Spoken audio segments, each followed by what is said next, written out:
my name's Nicola and welcome back to my channel. This is the Frugal Cottage, where we talk all things money to help you on your financial journey.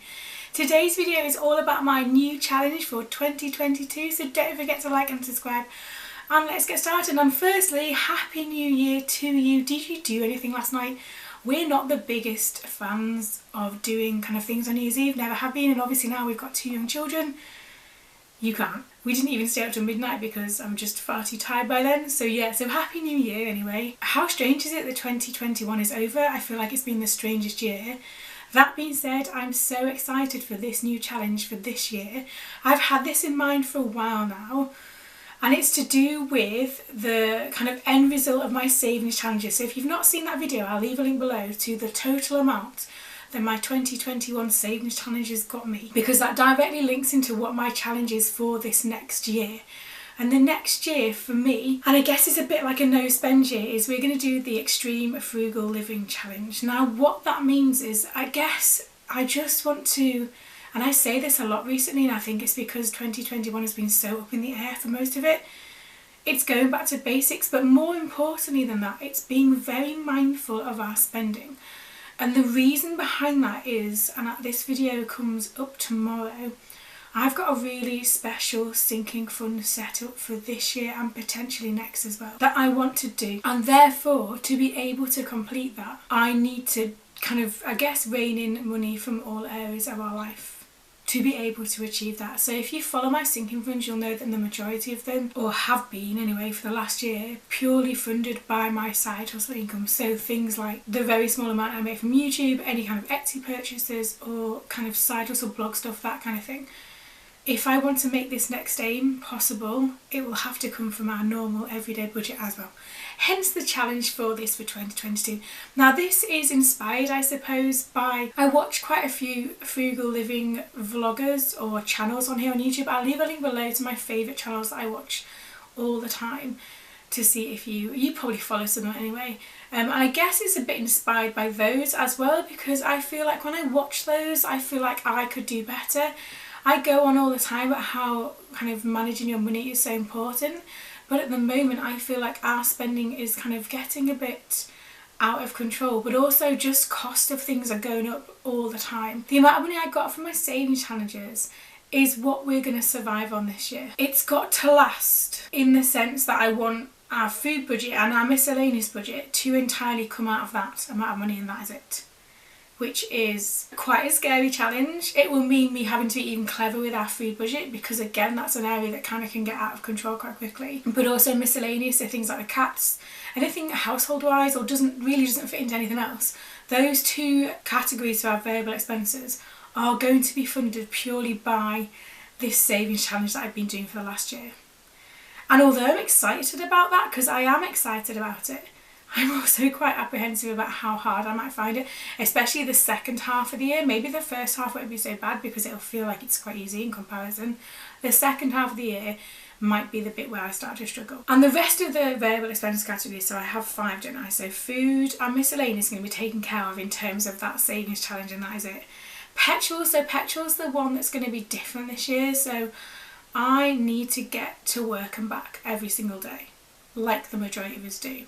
I drive a car to work and back every single day, and so petrol is a bit of a non-negotiable, and so actually for the savings challenge I have to take that out of the equation, in terms of it just has to be, you know, I have to fill the petrol up every single week.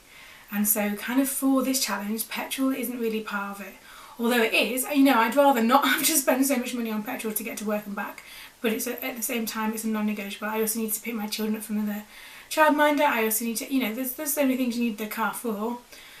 I couldn't get to work and back without a car.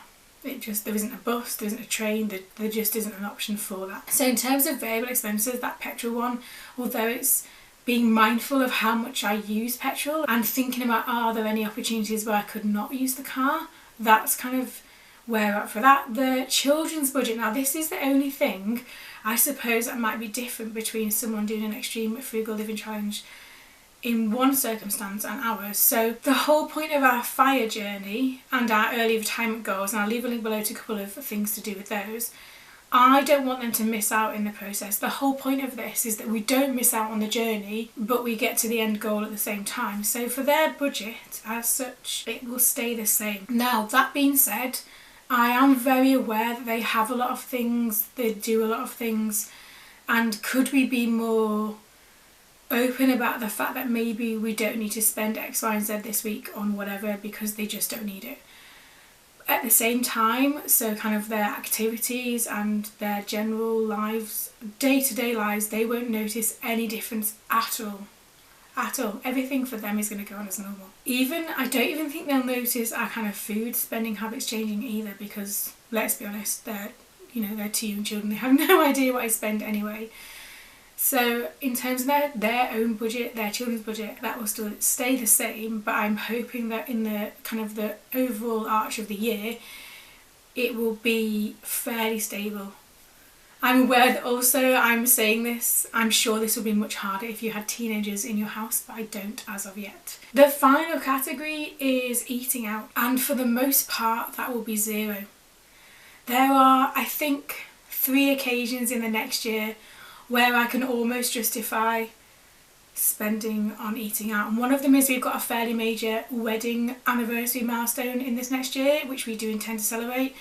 We also have a couple of big family birthdays that I presume we will celebrate, and also we generally eat out for our own birthdays, but then I'm not so bothered about my own. But definitely the wedding anniversary one, we do intend to go out for that. I think it's important to celebrate certain milestones, and that's one of them. But eating out for the rest of the time, so takeaways and my coffee are not going to be there. And again, so the benefits of that, obviously we're not spending money, I get that, but also like takeaways are so unhealthy, and it's easy to get in a habit of those when you're tired. And for me, I guess coffee, I really enjoy that.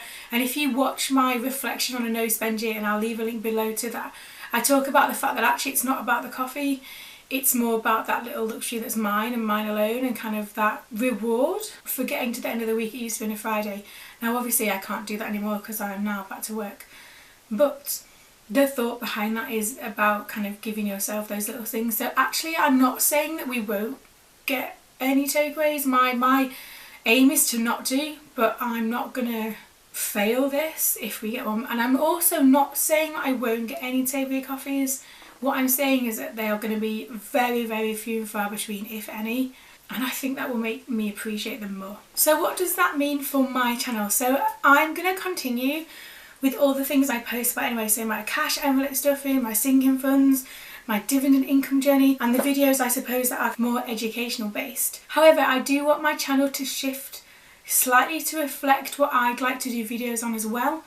So again, when I talk about those different YouTube channels that I watch often, I would quite like to do more kind of, I guess, frugal living vlogs, so kind of behind the scenes of our lives, if that makes any sense. So things to do with kind of cooking, saving money, our general lives on a budget, because that's what we're going to be on. Things like grocery hauls, if that interests anybody, let me know down below if that would interest you. And just general, I guess, everyday living, as opposed to kind of more structured, scripted things that these videos tend to be. I'd quite like to do more lifestyle, but around frugal living and saving money. So that's the plan for those, but I'm hoping you'll stick around anyway, because I'm hoping that it will show you that even on quite a strict budget, you can still enjoy yourself and do whatever you want to, basically. Bearing in mind, this is very much a self-imposed challenge, and on that note, I'm well aware that I'm in the privileged position of being able to do a challenge like this without having to rely on it to get me through the month.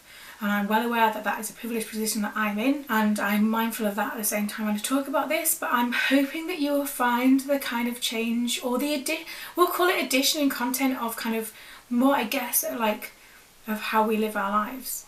Some of the things I love watching here on YouTube are basically vlogs of people just going about their day-to-day business, and I'm hoping that you'll find that interesting when I share ours a bit more. I'm not saying it's not gonna turn into like a cooking channel or anything like that, but I want to share more of how we get by on a budget and hopefully inspire you to do the same.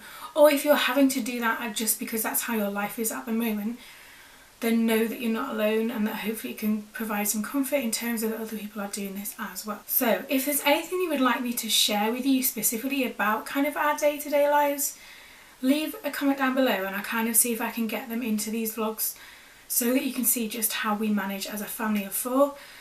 Obviously there are certain things I'm not going to share just because for privacy reasons. I don't intend to share my boys on here particularly. I don't really share them on social media very often either because that's up to them. But you know, you might see them occasionally because they're obviously a massive part of my life.